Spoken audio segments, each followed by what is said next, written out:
Let us investigate domain of rational functions now.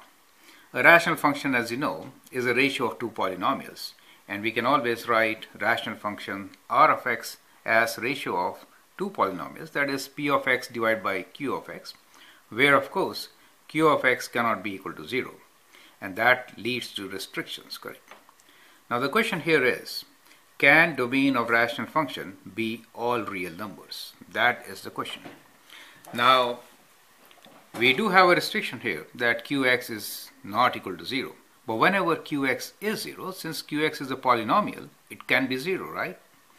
So wherever qx is 0, those points are not included in the domain, and therefore a rational function normally will have restrictions. Now the question is, will every rational function have a restriction? That is the question. Now to answer this, we'll take few simple examples. So I'm just taking kind of reciprocal functions, so that's easy for me to sketch and explain the point, right? So we'll consider functions like, let's say we'll consider a function like 1 over x, that is reciprocal of a linear function, right? A very simple function. And then we will consider another function like x times x plus 1 over x plus 1, right? That is also a very interesting function. And we will consider one function like 1 over, let us say we have two factors here, x plus 1 times x minus 1, right? Now that's kind of reciprocal of a quadratic function. And we will consider a function like 1 over, this is like x squared minus 1, right? If we expand it, you get x squared minus 1 here. So let me write another function as x squared plus 1 here, okay?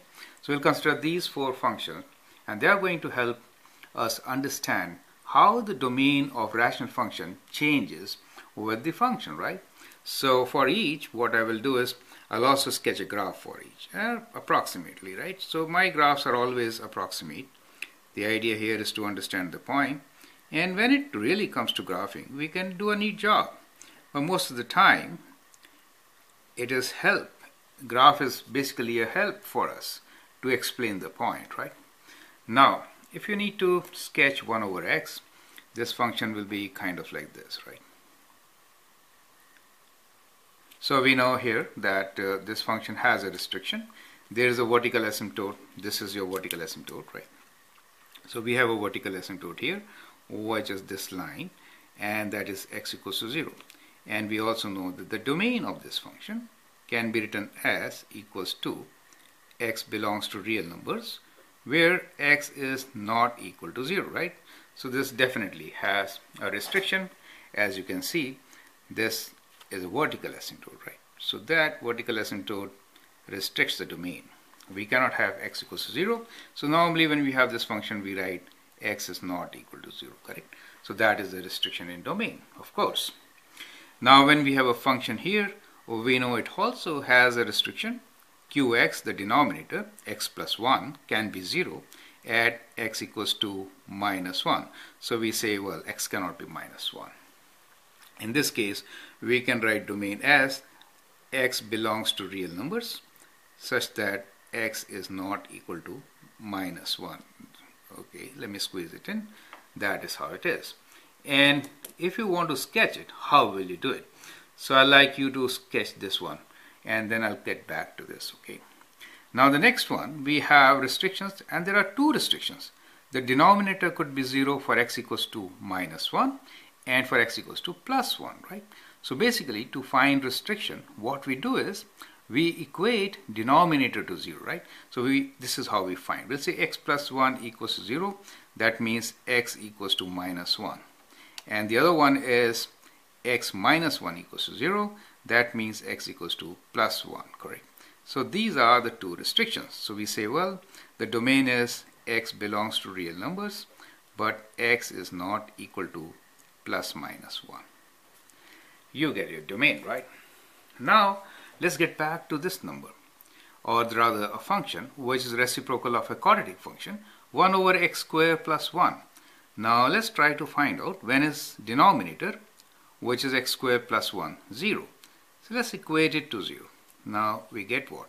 We get x squared equals to negative 1. As you know, square of a number will always be positive, right? It can never be negative. If we further want to solve it, we'd say, well, square root of minus 1. And we know this is not real, right? That one is imaginary number, right? Square root of minus 1 is not real. So we know in the domain of real numbers, there is no restriction, right? So we write in this particular case, x belongs to real numbers is our domain, correct? So I've given you one example at least where the rational function does not have any restriction, correct? So remember one thing, that rational functions, like all other functions, have a variety, right? There is huge possibility of rational function not having any restriction, as you could see here, right? Now let's try to draw these functions one by one so that you understand them even better. Now here what happens is we have, so this one we have already drawn, reciprocal of linear function, right? Now this one is x times x plus 1 divided by x plus 1. Now you can cancel these factors. When you cancel common factors, what do you get? You get a whole. So there is a restriction which is x cannot be equal to minus 1.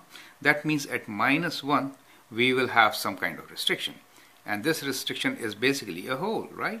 So there is a whole at x equals to minus 1, correct? Now once you cancel this, then you are left with x, which means we have a straight line, correct? So that means we have a straight line kind of like this. That is our function. But as you know, this function cannot have x value as minus 1. That means at minus 1 we have a whole. So the function actually is kind of like this, right? So if you basically put minus 1 here, you do get a value which is minus 1, right? So at minus 1 we expect a value of minus 1, but since the original function was x times x plus 1 divided by x plus 1, they do cancel out, but the restriction remains, and only then they are equivalent.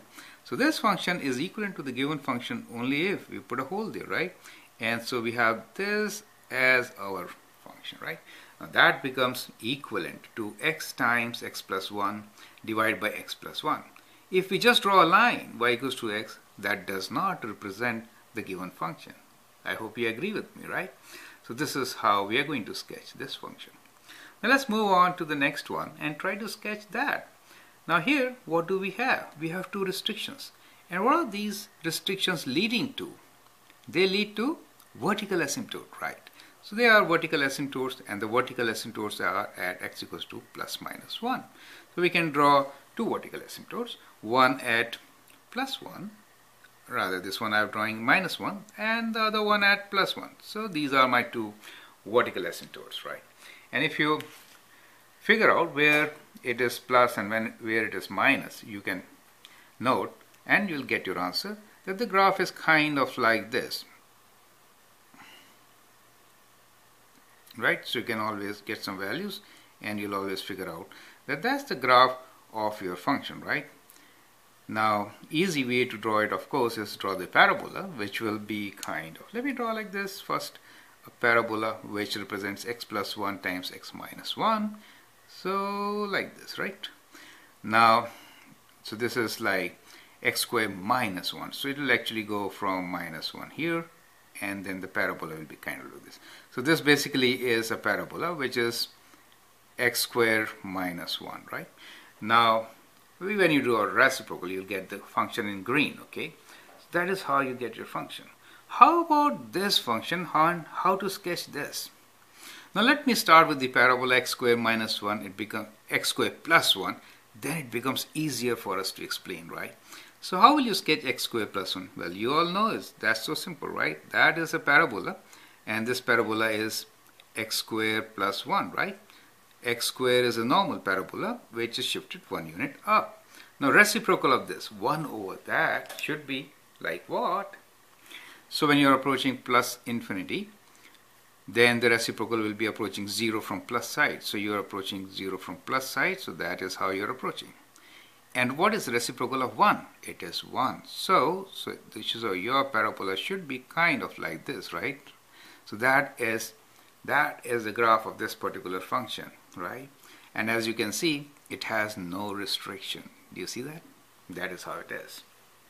Now, I hope you understand now that domain of rational function could have number of restrictions, or it could be without any restriction. That's the point, right?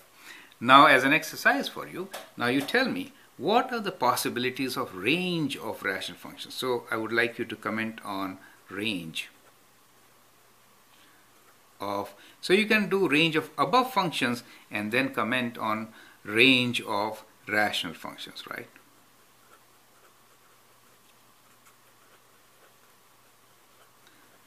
So how about range of rational functions? So I'd like you to add some comments so that I understand what is your impression or suggestion about range of rational functions. And if you like me to have a video on that, I can do that. Put in your comments. Thank you and all the best.